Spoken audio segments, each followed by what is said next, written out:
ರಾಜ್ಯದಲ್ಲಿ ಸಿಎಂ ಬದಲಾವಣೆ ನಿಜವಾಗುತ್ತಾ ಕೋಡಿಶ್ರೀ ಭವಿಷ್ಯ? ಮೂಡ ಹಗರಣ ಕೇಸ್ನಲ್ಲಿ ಸಿಎಂ ಸಿದ್ದರಾಮಯ್ಯ ವಿರುದ್ಧ ಎಫ್ಐಆರ್ ದಾಖಲಾಗಿದೆ.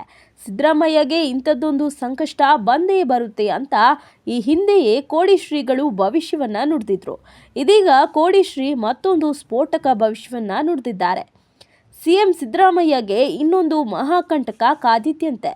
ರಾಜ್ಯ ರಾಜಕಾರಣದ ಬಗ್ಗೆ ಕೋಡಿಶ್ರೀ ಭವಿಷ್ಯ ನುಡಿದಿದ್ದಾರೆ. ಅದರಲ್ಲಿ ಅಭಿಮನ್ಯುವಿನ ಬಿಲ್ಲಿನ ದಾರವನ್ನ ಕರ್ಣನ ಕೈಯಿಂದ ಮೋಸದಿಂದ ಕಟ್ ಮಾಡಿಸ್ತಾರೆ. ಮಹಾಭಾರತದಲ್ಲಿ ಕೃಷ್ಣ ಇದ್ದ, ಹೀಗಾಗಿ ಭೀಮ ಗೆದ್ದ. ಇಲ್ಲಿ ಕೃಷ್ಣ ಇಲ್ಲ, ಹೀಗಾಗಿ ದುರ್ಯೋಧನ ಗೆಲ್ತಾನೆ ಎಂದಿದ್ದಾರೆ. ಅಲ್ಲದೆ ಅಭಿಮನ್ಯುವಿನ ಹೆಂಡತಿ ರಣರಂಗ ಪ್ರವೇಶ ಮಾಡ್ತಾರೆ ಅಂತಲೂ ಹೇಳಿದ್ದಾರೆ. ಸಿದ್ದರಾಮಯ್ಯ ಬಗ್ಗೆಯೇ ಕೋಡಿಶ್ರೀ ಈ ಭವಿಷ್ಯ ನುಡಿದಿರೋದು ಹತ್ತಾರು ರೀತಿಯ ಚರ್ಚೆಯನ್ನ ಹುಟ್ಟುಹಾಕಿದೆ.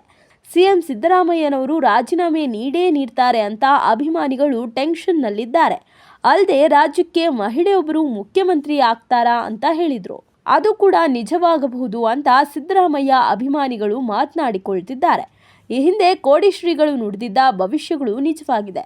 ಈಗ ರಾಜನ ಮೇಲೆ ಭಂಗ ಬೀರಲಿದೆ.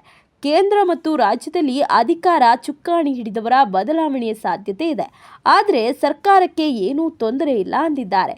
ಕೋಡಿಶ್ರೀಯವರ ಈ ಭವಿಷ್ಯ ಎಲ್ಲಿ ನಿಜವಾಗುತ್ತೋ, ಸಿದ್ದರಾಮಯ್ಯ ಎಲ್ಲಿ ರಾಜೀನಾಮೆ ನೀಡ್ತಾರೋ ಅನ್ನೋ ಟೆನ್ಷನ್ ಕಾಂಗ್ರೆಸ್ ಕಾರ್ಯಕರ್ತರಲ್ಲಿದೆ.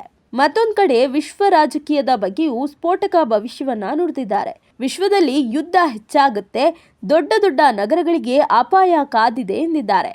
ಭೂಕಂಪನದ ಅಪಾಯವೂ ಇದೆ, ಭೂಮಿ ಸಡಿಲಾಗಿ ಜನರಿಗೆ ತೊಂದರೆ ಆಗುತ್ತೆ ಅಂದಿದ್ದಾರೆ.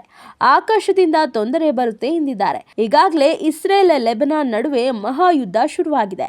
ಇನ್ನೊಂದು ಕಡೆ ಉಕ್ರೇನ್ ಮೇಲೆ ರಷ್ಯಾ ಅಣ್ವಸ್ತ್ರ ದಾಳಿ ನಡೆಸೋ ಬಗ್ಗೆಯೂ ನಿರ್ಧರಿಸಿದೆ. ಹೀಗಾಗಿ ಈ ಮಹಾಯುದ್ಧದಲ್ಲಿ ವಿಶ್ವ ವಿನಾಶದ ಸುಳಿವನ್ನು ಕೋಡಿಶ್ರೀ ನೀಡಿದ್ದಾರೆ.